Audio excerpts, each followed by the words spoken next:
Welcome to the Slop Farm. Enjoy the video.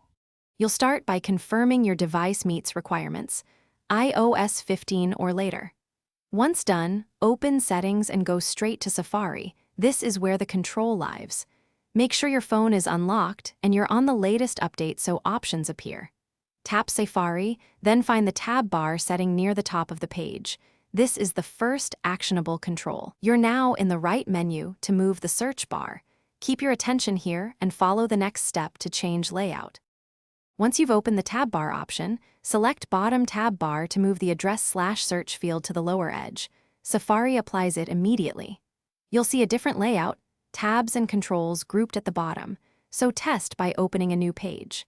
Make sure to adjust related settings like show icons or open new tabs to match how you use Safari. These small choices change tap targets and reachability. If you prefer a different look, experiment with compact versus separate tab styles until it feels right. Now confirm the change by opening Safari and visiting several sites. The search/address field should remain at the bottom across tabs. If you want to revert, go back to Settings Safari tab bar and choose Top tab bar. If the bottom tab bar option is missing, make sure iOS is updated, then restart your device.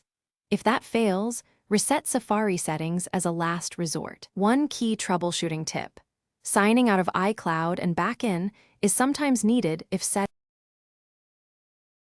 Thanks for watching. Consider subscribing if we helped you today.